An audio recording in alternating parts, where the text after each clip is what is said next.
ನೀನಿದೆಯಲ್ಲ ವಂಚಕ, ಯಾಗವನ್ನ ಮಾಡ್ತಾ ಇದೆಯಲ್ಲ. ಯಾಗ ಮಾಡುವಾಗ ಹಿಂದಿನಿಂದ ಇಂಥ ಶಬ್ದವನ್ನು ಉಪಯೋಗಿಸಬಾರದು ತಮ್ಮ. ಕಣ್ಣು ತೆರೆದದ್ದೇ ಹೋದಾಗ ನೀನು ಮುಂಭಾಗದಲ್ಲೇ ಇದ್ದೇನೆ. ನನಗೆ ಕೆಲಸ ಆಶ್ಚರ್ಯ ಆಗುವುದು. ನಾನು ಕಣ್ಣು ತೆರೆಕೊಂಡಿದ್ದು ಮುಚ್ಕೊಂಡಿದ್ದು. ಯಾಗವನ್ನ ಇಲ್ಲ ನಿಲ್ಲಿಸಿದ್ರೆ ಒಳ್ಳೆದಾಯಿತು.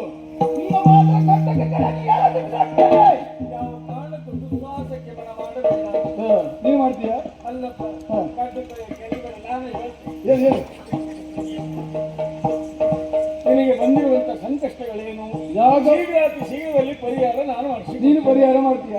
ನಿನ್ನ ಸಮಸ್ಯೆ ನಿಮಗೆ ಪರಿಹಾರ ಮಾಡ್ಲಿಕ್ಕೆ ಆಗುದಿಲ್ಲ. ಅವರವರ ಸಮಸ್ಯೆ ಅವರವರಿಗೆ ಪರಿಹಾರ ಮಾಡಿಕೊಳ್ಳಿಕ್ಕೆ ಆದ ಜನಲ್ಲ ಹೀಗಿರ್ತಾರೆ. ಮತ್ತೆ ನೀನು ಪರಿಹಾರ ಮಾಡ್ತಿದ್ದು ಹೇಳ್ತಿದೀಯಲ್ಲ, ಬೇರೆಯವ್ರಿಗೆ ಮಾತ್ರ. ಯಾಗವನ್ನ ಮಾಡಬಾರ್ದು, ನಿಲ್ಲಿಸಿ ಇಲ್ಲಿಂದ ಹೋಗ್ಬೇಕು. ನಾವು ಮಾಡುವುದು ಅದನ್ನೆಲ್ಲ. ಹೌದಾ? ನಾನು ಹಾಳು ಮಾಡ್ತೀನಿ ಈಗ.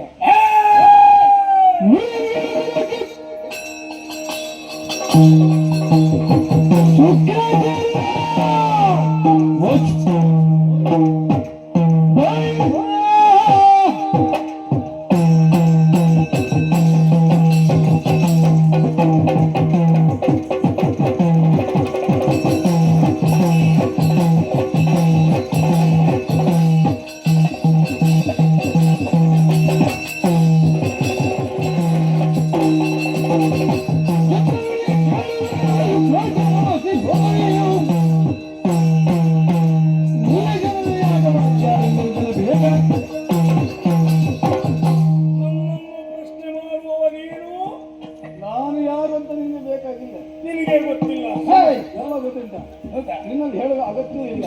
ಯಾರತ್ರ ಹೇಳಬೇಡ, ಅದು ಗೌಪ್ಯ. ಎಲ್ಲಿಯಾದ್ರೂ ಹೊಗೆ ಹೆಚ್ಚಾಗಿ ನೀನು ಹೊಗೆ ಹಾಕೊಳ್ತಿದ್ದೀಯ, ಆವಾಗ ಎಚ್ಚರ ಮಾಡ್ತೀನಿ ನಾನು. ಹೌದಾ? ನಾನು ಹೇಳಿ ಗೊತ್ತಾಯ್ತಾ? ಯಾರೆಂದು ಗೊತ್ತಾಗಲಿಲ್ಲ. ನಿನ್ನತ್ರ ಹೇಳುವುದು ಅಧಿಕ ಪ್ರಸಂಗಿ. ಯಾಗವನ್ನು ಹಾಳು ಮಾಡಿದ ನೀನು ಹೀಗಿರಬಾರದು. ನಿನ್ನ ಪರಿಸ್ಥಿತಿ ಹೇಗೆ ಮಾಡಿತು ಅಂತ ಹೇಳಿ ಬಾ.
ಅಂತಹ ನಮ್ಮ ಅಣ್ಣನಿಗೆ ದ್ರೋಹ ಎಸಗಿದ ದೈವದ್ರೋಹಿ ಏಳುವುದಿಲ್ವ ಏಳದ ನಿನ್ನ ಕಪಾಲಕ್ಕೆ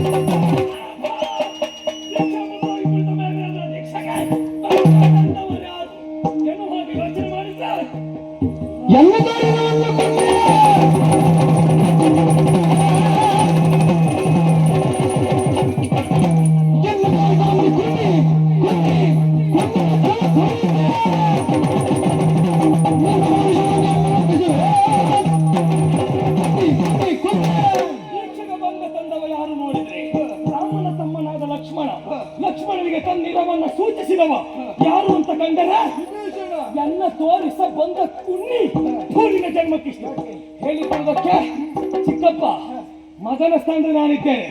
ಮಗನೆನ್ನುವ ಮಮಕಾರವನ್ನು ತೊರೆದು ಮೃತ್ಯುವಿನ ಬಾಯಿಗೆ ನೂಕುವುದಾದರೂ ತೊಂದರೆ ಇಲ್ಲ ಎನ್ನುವ ಹಾಗೆ ಲಕ್ಷ್ಮಣನ ಕರೆತಂದ ದೂರ್ತ ರಕ್ತ ಕುಡಿದು ಬಿಟ್ಟನು.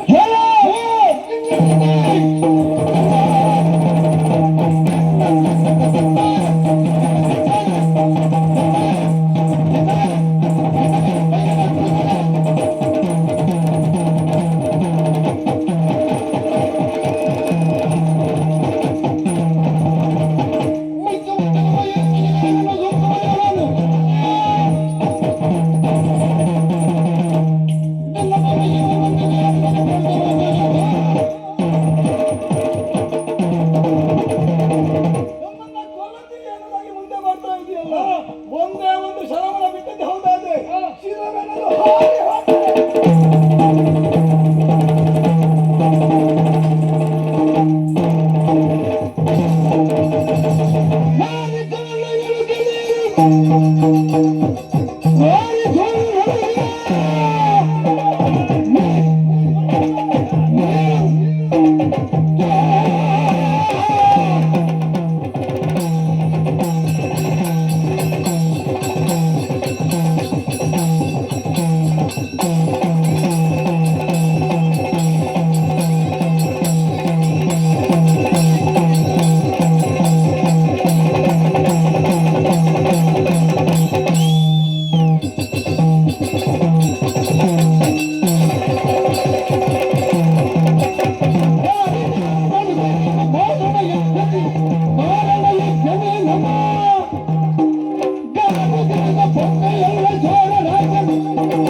ಸಂತೋಷ ಉಂಟು ನಮ್ಮ ಪಾಲಿಗೆ. ಆದರೂ ನಿನ್ನಪ್ಪ ಕಳ್ಳ, ಅದು ಹೆಮ್ಮೆ ಅದು ನಿನಗೆ. ನಿನ್ನಪ್ಪ ಜೀವಗಳ್ಳ ಆದ್ರೆ ಜೀವವನ್ನು ಉಳಿಸಿಕೊಳ್ಳಬೇಕಾಗ್ತದೆ. ಯಾಕೆ? ದೇವರು ಕೊಟ್ಟಂತಹ ಪ್ರಾಣವನ್ನ ನಾವು ಕಾಪಾಡಿಕೊಳ್ಳಬೇಕಾದ ನಮ್ಮ ಹೊಣೆಯದು. ನಿಮ್ಮಪ್ಪ ಹಾಗಲ್ಲ. ಇದ್ದರೆಲ್ಲ ಮುತ್ತುಂಟ ಕಾರಣಕ್ಕಾಗಿ ಮಾಯಕದಿಂದ ಮೋಸದಿಂದ ಸೀತಾಮಾತನ ಕದ್ದು ತಂದವರು. ಬೇಕು ಅಂತ ತಂದಿದ್ದೇವೆ. ಬೇಕು ಅಂತ ತಂದಿವರು ಯಾರು ಕೇಳಿ ನಮ್ಮಲ್ಲಿ ಇಲ್ಲದನ್ನ ಮಾತ್ರ ನಾವು ಕದ್ದು ತರುವುದು. ಹೌದು, ನಿಮ್ಮಲ್ಲಿ ಇಲ್ಲದನ್ನ ನೀವು ಕದ್ದು ತಂದವರಿದ್ದೀರಿ. ಅದು ಹಾಗೆ ಇದ್ದದನ್ನ ಮತ್ತೆ ಕಳ್ಳು ಕಳ್ತ ಮಾಡ್ತಾರೆ. ಮಾಡುವುದಿಲ್ಲಲ್ವಾ? ಅದಕ್ಕೆ ಕಳ್ಳ ಅಂತ ಕರೆಯುವುದು. ಒಂದರ ಇಲ್ಲಪ್ಪ, ನಮ್ಮಪ್ಪ ಕಳ್ಳ ಹೌದು ಒಪ್ತೇನೆ, ಅಲ್ಲ ಅಂತ ಆಕ್ಷೇಪ ಅಲ್ಲ. ನಮ್ಮಪ್ಪ ಕಳ್ಳನೇ. ಅಪ್ಪ ಕಳ್ಳ ಆದ್ಮೇಲೆ ಮಗ ಮತ್ತೆ ದೊಡ್ಡ ಕಳ್ಳ ಮಗನು ಕಳ್ಳನೇ ಅಲ್ಲ. ನಿನ್ನಪ್ಪನಿಗೆ ಎಷ್ಟು ಮದುವೆ ಆಗಿದೆ? ಎಷ್ಟು ಆಗಿದೆ ನಿನಗೆ? 360 ಮದುವೆ ಆಗಿದೆ. ಹೌದು. ನೀನ್ ಯಾಕೆ ಮದುವೆ ಆಗ್ಲಿಲ್ಲ? ನಾನು ಯಾಕೆ ಆಗ್ಲಿಲ್ಲ ಕೇಳಿದೆ? ಅಲ್ಲ, ನೀ 360 ಯಾಕೆ ಆಗ್ಲಿಲ್ಲ? ನಾನು ಎಲ್ಲವನ್ನು ನಿರೀಕ್ಷಿಸುವುದಿಲ್ಲ. ಅಪ್ಪನ ಹಾಗೆ ಮಗ ಅಂತಾದ್ರೆ ನೀನು 360 ಆಗ್ಬೇಕಿತ್ತಲ್ಲ, ಯಾಕೆ ಆಗ್ತಿಲ್ಲ? ಅದು ಆಗುದಿಲ್ಲ. ಯಾಕೆ ಗೊತ್ತಿಲ್ಲ? ಅಪ್ಪನ ಹಾಗೆ ಮಗ ಅಲ್ಲ. ನನ್ನ ವಿಚಾರದಲ್ಲಿ ಅಪ್ಪನ ಹಾಗೆ ಮಗ ನಾನು ಅಲ್ಲ ಅನ್ನೋದು ನೀ ಆಡಬಹುದು. ನಿನ್ನಪ್ಪ ಕದ್ದು ತಂದದಕ್ಕೆ ನೀನು ಸಹಾಯಕಾರಿಯಾಗಿ ಅವರ ರಕ್ಷಣೆ ಮಾಡ್ತಿದ್ದಲ್ವಾ? ಕದ್ದು ತಂದದ್ದು ರಾಜಸಕ್ಕೆ ಅನ್ಯಾಯ, ಆದರೂ ಬಿಡಬಾರದು ತಂದ ಮೇಲೆ ಅಂತ ಹೇಳಿದ್ದೆ. ಹೌದಾ? ನಾನು ಎಲ್ಲಾದ್ರೂ ಕದ್ದದ್ದು ಕೇಳಿದ್ದೇನೆ? ಕದ್ದದ್ದು ಕೇಳಿಲ್ಲಪ್ಪ. ಮತ್ತೆ ನೀ ಕಳ್ಳ ಅಂತ ಕದ್ದು ತಂದಂತಹ ಅಪ್ಪನಿಗೆ ನೀ ಸಹಾಯ ಮಾಡುವುದು ದೊಡ್ಡ ಕಳ್ಳನೇ.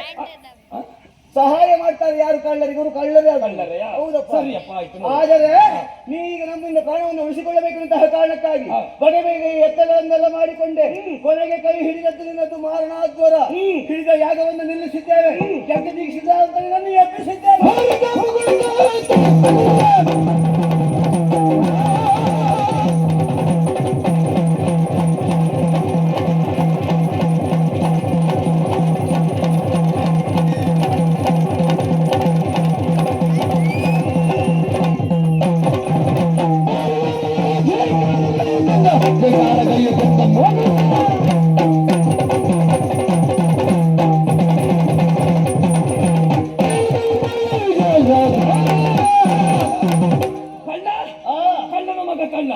ಒಪ್ಕೊಳ್ತೇನೆ. ಅಪ್ಪನಿಗೆ ಬೆಂಬಲ ಕೊಟ್ಟದ್ದು ಕಳ್ಳತನವೇ ಹೌದಾದ್ರೆ ತೊಂದರೆ ಇಲ್ಲ. ಅಪ್ಪನ ಮರ್ಯಾದೆ ಉಳಿಸುವುದಕ್ಕಾಗಿ ನಾನು ಈ ಕೆಲಸವನ್ನು ಮಾಡಿದ್ದೇನೆ. ಅಪ್ಪ ಹೇಗೆ ಮರ್ಯಾದೆ ಕಳ್ಕೊಂಡಾಯ್ತು, ಮಗ ಉಳಿಸ್ಲಿಕ್ಕೆ ಹೋಗುದು. ಅದು ಅಪ್ಪನ ಮರ್ಯಾದೆ ತಕ್ಕೊಂಡಾಯ್ತಲ್ಲ. ಯಾವ ವಿಷಯದಲ್ಲಿ? ಯಾವ ವಿಷಯದಲ್ಲಿ? ಹೆಣ್ಣನ್ನು ಕದ್ದುಕೊಂಡು ಬಂದಿ ಸರ್. ಹೆಣ್ಣನ್ನ ಕದ್ದುಕೊಂಡು ಬಂದದ್ದು ನಿಮ್ಮ ಅತ್ತಿಗೆಯನ್ನ ಕದ್ದಲ್ಲಿಗೆ. ಒಬ್ಬ ಅರಸನಾಗಿ ಒಂದು ಕದ್ದು ಬರ್ತಾನಂತ ಎಲ್ಲಿವರೆಗೆ ಮರ್ಯಾದೆ ಇಟ್ಟುಕೊಂಡ ಅರಸವ? ಹೌದು ಹೌದು, ಕದ್ದುಕೊಂಡು ಬರುವ ಎಲ್ಲಿವರೆಗೆ ಮರ್ಯಾದೆ ಇಟ್ಟುಕೊಂಡ ಅರಸ? ಹೌದಾ? ನಿಮ್ಮ ವಂಶ ಯಾವುದು? ಯಾವುದು? ಯಾವುದು? ಸೂರ್ಯವಂಶ. ಸೂರ್ಯವಂಶ. ಸೂರ್ಯವಂಶದಲ್ಲಿ ಹೆಣ್ಣನ್ನ ಕದ್ದು ತಂದು ಮದುವೆ ಆದವ ಯಾರು? ವಿಚಾರ ಎಷ್ಟು ಬಹುತೇಕ ಇರ್ಬೋದು. ನಮ್ಮ ಅಪ್ಪ ಮಾಡಿದ್ದಾರೆ ಹಾಗೆ. ಅದೇ ಹೇಳಿದ್ದ. ಕದ್ದು ತಂದು ಮದುವೆಯಾದವರು ನಿಮ್ಮ ನಿಮ್ಮಲ್ಲಿಯೂ ಇದ್ದಾರೆ. ಎಲ್ಲಿ? ಹಾಗಂತ ನೀವು ಆಕ್ಷೇಪ ಮಾಡಿದ್ರ? ಹಾಗಲ್ವೇ ಅಲ್ಲ. ಮತ್ತೇನು? ನಮ್ಮಲ್ಲಿ ತಪ್ಪು ಮಾಡಿದವರಿಗೆ ಶಿಕ್ಷೆ ಕೊಡಬೇಕಾದದ್ದು ನಮ್ಮ ಹಿರಿಯರೇ ಗೊತ್ತವರಿದ್ದಾರೆ. ಕೊಟ್ಟಿದ್ದೀರಾ? ಹೌದಪ್ಪ, ಯಾರಿಗೆ ಕೊಟ್ಟಿದ್ದೀರಿ? ಅದೆಷ್ಟೋ ಮಂದಿ ಇದ್ದಾರೆ. ಯಾರಿಗೆ ಕೊಟ್ಟಿದ್ದೀರಿ? ಯಾರೇ ಬಂದವರಲ್ಲಿ ಹಾ. ಆಗ ನಿಮ್ಮ ಅಪ್ಪನಿಗೆ ಶಿಕ್ಷೆ ಕೊಡಬೇಕಂತ ಕಾರಣಕ್ಕೆ ಬಂದವರು ನಾವು. ಹರಿಶ್ಚಂದ್ರನ ಹಿಂದಿನವರ ಕಥೆ ನೆನಪು ಮಾಡಿಕೋ. ಎಲ್ಲಿ ಹೇಳು? ನೀನು ಏಯ್, ನಿಮ್ಮ ಪಕ್ಷದವರು ಮಾಡಿದ್ದು ಸರಿ, ಹಾ. ನಮ್ಮವರು ಮಾಡಿದ್ದು ತಪ್ಪೇನುವಾಗ ಆಕ್ಷೇಪ ಮಾಡ್ತಾ ಇದ್ದೆ. ಹಾ. ನೀವ್ಯಾರು? ಹಾ. ಯಜ್ಞ ಸಂರಕ್ಷಣೆ ಮಾಡುವವರು. ಹೌದು. ದಂಡಕಾರಣ್ಯಕ್ಕೆ ಹೋಗಿ ಹಾ. ಕರದೂಷಣ ಕೃಷಿಯಾದಿಗಳನ್ನ ಕೊಂದಿದ್ದೀರಿ. ಹೌದು, ಹೊಡಿದ್ದೇವೆ. ವಿಶ್ವಾಮಿತ್ರರೊಂದಿಗೆ ಹೋಗಿ ಹಾ. ಯಜ್ಞ ಸಂರಕ್ಷಣೆ ಮಾಡಿದ್ದೀರಿ. ಹಾ. ಹಾಗಾದರೆ ಹಾ. ಇಂದ್ರಜಿತ್ತು ಮಾಡುವ ಯಜ್ಞವನ್ನು ಹಾಳು ಮಾಡಿದ್ದೀರಿ. ಮಾಡಿದ್ದೇವೆ. ಯಾಕೆ? ಕಾರಣ ಉಂಟು. ಯಜ್ಞ ಸಂರಕ್ಷಣೆ ಅಲ್ಲಿ ಹೋದದ್ದು ಯಜ್ಞ ಸಂರಕ್ಷಣೆಗೆ ಯಾಕೆ ಕೇಳಿದ್ರೆ, ಯಜ್ಞ ಮಾಡುವಂತದ್ದು ಲೋಕ ಕಲ್ಯಾಣಕ್ಕೋಸ್ಕರವಾಗಿ, ಹಾ. ಮನುಮುನಿಗಳ ಸಂರಕ್ಷಣೆಗೋಸ್ಕರವಾಗಿ. ಹೌದಪ್ಪ. ನೀವು ಮಾಡುವಂತಹ ಯಜ್ಞ ಯಾವುದಕ್ಕಾಗಿ? ಹಾ. ನಿಮ್ಮ ಉದ್ಧಾರಕ್ಕಾಗಿ, ರಕ್ತಶಕಲ ಉದ್ಧಾರಕ್ಕಂತಲ್ಲ, ನಿನ್ನ ಉದ್ಧಾರಕ್ಕಾಗಿ. ಬ್ರಾಹ್ಮಣರು ಯಜ್ಞ ಮಾಡುವುದು ಯಾರು ಹೇಳಿ ಮಾಡ್ತಾ ಇದ್ದದ? ಹಾ. ಅವರು ತಮ್ಮ ಜೀವನಕ್ಕಾಗಿ ಮಾಡ್ತಾ ಇದ್ದಾರೆ. ತಮ್ಮ ಜೀವನಕ್ಕಾಗಿ ತಾವು ಏನನ್ನೇ ಪಡೆದರೂ ಕೂಡ ಮಾಡುವಂತಹ ಯಜ್ಞ ಎನ್ನುವಂಥದ್ದು ಲೋಕಕ್ಕೆ ಕಲ್ಯಾಣಕಾರಿಯಾದ ಸತ್ಕರ್ಮದಲ್ಲಿ ನಿರತರಾಗಬೇಕಾದವರು ಬ್ರಾಹ್ಮಣರು. ಹಾ. ಅದನ್ನು ಮಾಡ್ತಾ ಇದ್ದಾರೆ. ಹೌದು. ನಾನು ಯಜ್ಞ ಮಾಡಿದ್ದೆ. ಹಾ. ಯಜ್ಞ ಮಾಡುವುದಕ್ಕೆ ಹೇಳಿದವ ಯಾರು? ಯಾರು? ಮಾಡ್ತೀನಿ ಅಂತ ಕೇಳಿದ್ಯಾರಲ್ಲ? ಯಾರು? ಬ್ರಹ್ಮನಲ್ಲಿ ಕೇಳಿದ್ದೇನೆ. ಬ್ರಹ್ಮನಿಗೆ ಒಳಗೊಂಡದ್ದು. ಏನು? ಯಜ್ಞ ಮಾಡುವಾಗ ಹೇಳಲಿಕ್ಕಿಲ್ಲ ಅಂತ. ಯಜ್ಞ ಮಾಡುವಾಗ ಎದ್ದದ್ದೇ ಹೋದಂತಾದ್ರೆ ಪಾಲಿಗೆ ಬರೋಣ ಎನ್ನುವ ಹಾಗೆ. ಬ್ರಹ್ಮ ಕೊಟ್ಟಿದೆ ಅಂತದ್ದು. ಎಂತದ್ದು? ಯಜ್ಞ ಮಾಡುವಾಗ ಎದ್ದದ್ದೇ ಹೋದಂತಾದ್ರೆ ಯಜ್ಞ ಮಾಡುವಾಗ ಹೇಳಲಿಕ್ಕಿಲ್ಲ. ಹಾ. ಅದರ ಅರ್ಥ ಯಜ್ಞ ಮಾಡಬಹುದು ಅಂತ ಆಯ್ತಲ್ಲ? ಮಾಡಬಹುದಪ್ಪ. ಅಲ್ಲ, ಈಗ ದಾನವರಾಗ್ಲಿ ಯಾರೇ ಆಗ್ಲಿ ಯಜ್ಞವನ್ನು ಯಾರು ಮಾಡಬಾರ್ದು ಅಂತಿಲ್ಲ, ಮಾಡಬಹುದು. ಹಿಂದೆ 7 ಯಜ್ಞ ಮಾಡಿದ್ದೇನೆ. ಮಾಡು. ಆ 7 ಯಜ್ಞದ ವಿಶೇಷ ಅಲ್ಲ. ಹಾ. ಆ 7 ಯಜ್ಞದಲ್ಲಿ ಯಾವ ಈ ವಿಶೇಷ ಬರುವುದಿಲ್ಲ. ಹಾ. ಇಲ್ಲಿ ನಾನು ಯಜ್ಞ ಮಾಡುವ ಸಂಕಲ್ಪ ಬೇರೆ. ಹಾ. ಯಜ್ಞದಲ್ಲಿ ನಾನು ಯಶಸ್ಸನ್ನ ಕಂಡು ಹಾ. ಯಜ್ಞದಿಂದ ಮೇಲೆ ಬಂದ ರಥ, ಹಾ. ದಿವ್ಯ ಆಯುಧ, ಹಾ. ಇದನ್ನ ಹಿಡಿದು ಹೋದರೆ ಹಾ. ವೈರಿಗಳಲ್ಲಿ ಗೆಲ್ಲಬೇಕು ನಾನು ಎನ್ನುವ ಹಾಗೆ ನಾನು ಕೇಳಿದ್ದೆ. ಹಾ. ಅಷ್ಟು ಎನ್ನುವಾಗ ಹೇಳಿದ್ದು. ಹಾ. ಬ್ರಹ್ಮನ ಒಪ್ಪು ಯಜ್ಞ ಮಾಡು ಅಂತ ಹೇಳಿದ್ದು. ಆ ಬ್ರಹ್ಮ ಹೇಳಿದ ಯಜ್ಞವನ್ನ ನೀ ಹಾಳು ಮಾಡ್ತೆ ಅಂತ ಆದ್ರೆ ಹಾ. ದೈವದ್ರೋಹಿ ನಾನು ನೀನ. ಏಯ್, ನೀವು ಮಾಡುವಂತಹ ಯಜ್ಞ ಯಾರಿಗೋಸ್ಕರವಾಗಿ ಕೇಳಿ? ಎದುರಿದ್ದಂತಹ ವಿರೋಧಿಗಳ ನಾಶಕ್ಕಾಗಿ. ಎದುರಿಗಿದ್ದವ ವಿರೋಧಿಗಳು ನಾವೇ ಆದ ಕಾರಣಕ್ಕೋಸ್ಕರವಾಗಿ ನಿಮ್ಮ ನಾಶದ ಹೊಗೆಯನ್ನು ಕಾಣಬೇಕೆನ್ನುವುದು ಬಂದದ್ದು. ಫಸ್ಟ್ ಬ್ರಹ್ಮನಲ್ಲಿ ಕೇಳಿದ್ದೇನೆ. ಒಳ್ಳೆದಕ್ಕೆ ನಾನು ಇನ್ನೊಬ್ಬರಿಗೆ ಒಳ್ಳೆದಾಗ್ಲಿಕ್ಕೆ ಯಾಗ ಮಾಡ್ತೇನೆ ಅಂತ ಹೇಳಿಲ್ಲ. ಹಾ. ಯಾಗದಿಂದ ಪಡೆದು ವೈರಿಗಳನ್ನ ಗೆಲ್ಲುವುದಕ್ಕೆ ಹೋದ್ರೆ ಗೆಲ್ಲಬೇಕು. ಹಾ. ಇದು ಸ್ಪಷ್ಟ ಉದ್ಧಾರ ನಾನು ಮಾಡಿದೆ. ನಾನು ನಿನಗೊಂದು ಸ್ಪಷ್ಟತೆ ವೈರಿಗಳನ್ನ ಕೊಡ್ತೇನೆ. ಗೆಲ್ಲುವುದಕ್ಕೆ ಅಂತ ಹೇಳಿ ನಾನು ಯಾಗ ಮಾಡುವುದು. ಹಾ. ಅದಕ್ಕೆ ಒಪ್ಪಿಗೆ ಕೊಟ್ಟಿದ್ದಾನೆ. ನನ್ನ ಸ್ಪಷ್ಟತೆ ಹೇಳ್ತೀನಿ. ನೀವು ಏನು? ಯಜ್ಞ ಸಂರಕ್ಷಣೆ ಮಾಡುವುದು ಯಾರಂತ ಕೇಳಿದ್ರೆ ಮನುಮುನಿಗಳದ್ದು ಮಾತ್ರ ಬಿಟ್ರೆ ಹಾ. ನಿಮ್ಮಂತ ದುರದಲ್ಲ. ಹಾಗಾದ್ರೆ ಬ್ರಹ್ಮನಿಗೂ ನೀನು ವಿರೋಧ ವ್ಯಕ್ತಪಡಿಸಿದ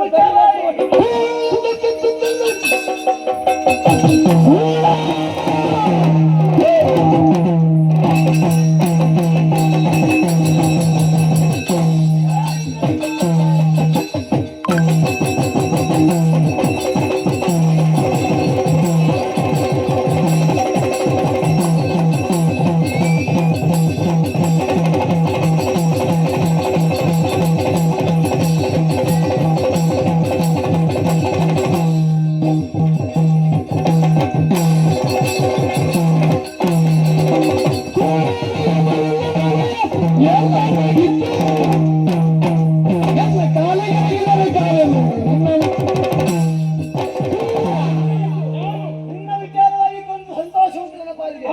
ಇಂದ್ರನಾಗೆದ್ದು ಇಂದ್ರಜಿತ್ತು ಎನ್ನುವಂತ ಹೆಸರಿಗೆ ಪಾತ್ರನಾದವ. ಇವತ್ತು ನೀವು ಮಾಡಿದಂತಹ ಕಾರ್ಯವನ್ನು ನೋಡಿದಾಗ ಹೆಸರಿಗೆ ಆಗ್ತಾ ಉಂಟು. ನಿನ್ನ ಅಪ್ಪ ಕೂಡ ತಾತ ಕದ್ದು ತಂದ ಸೀತಾಮಾತೆನ ಅಪ್ಪ ಅಣ್ಣನ ಕಾಲಿಗಿಟ್ಟರೆ ಬದುಕೋದಕ್ಕೆ ಅವಕಾಶ ಉಂಟು.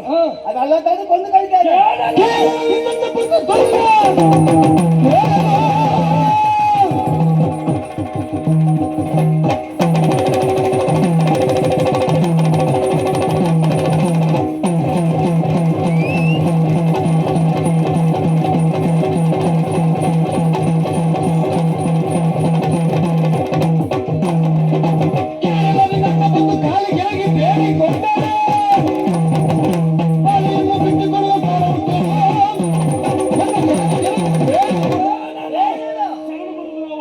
ನೀನು ಬರಬೇಕು. ಹಾ.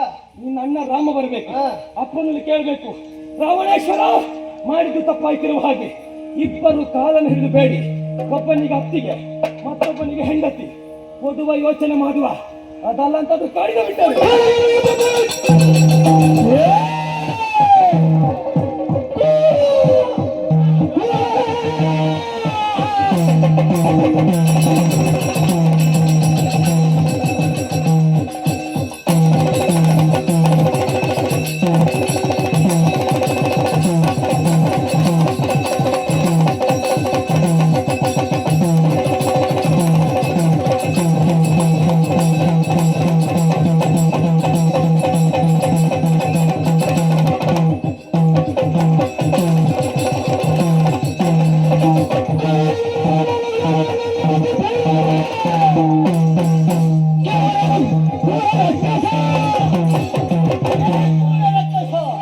ಇಷ್ಟು ರೀತಿಯಾಗಿ ಪರಿಪರಿಯಾಗಿ ವಿವರಿಸಿದ ಕಾರಣ ಏನು?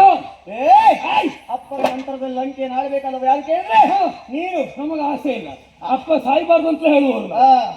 ಅಪ್ಪ ಸಾಯದಿದ್ರು ಕೂಡ ಮುಂದಾದ್ರೂ ಆಳ್ಬೇಕು ನೀನೇ ಅಲ್ವಾ? ನಿಮಗೆ ಅಪ್ಪನನ್ನು ಕೊಂದು ಬರುವುದಿಲ್ಲ ನಾವು. ಒಂದು ಬಂದದಲ್ವೇ ನಾವು ಬಂದ ಮೇಲೆ ಹೋದದ್ದು. ಅಲ್ಲ, ನೀವು ಹೋದ್ರೆ ಸಾಯ್ತೀವಿ ಅಂತ ಹೇಳಿದ್ದಲ್ಲ. ಏನೇ ಆಗಲಿ ಯಾರು ಆಯುಷ್ ಪ್ರಮಾಣ ಏನಂತ ಪೂರ್ಣವಾಗಿದ್ದವರು ಅಲ್ವೇ ಅಲ್ಲ. ಯಾರಾದ್ರೂ ಹುಟ್ಟಿದ ಮೇಲೆ ಸಾಯಲೇಬೇಕು. ಈಗ ಬದುಕುವ ಆಸೆ ಉಂಟು ಅಂತಾರೆ, ನೀನು ಉಳಿಯಬೇಕು ಅಂತಾದ್ರೆ ಸೀತಾ ಮಾತಿನ ಒಪ್ಪಿಸು. ಅಲ್ಲ ಅಂತ ನಾನೇ ಅನುಭವಿಸ್ತೇನೆ. ನಮಗೆ ಬದುಕುವ ಆಸೆ ಇಲ್ಲ. ನಿನಗೆ ಸೀತೆ ಆಸೆ ಉಂಟಾ? ಉಂಟು. ಒಂದೇ ಶರಣ ಅದಲ್ಲ ಯುದ್ಧ ಮಾಡಿ.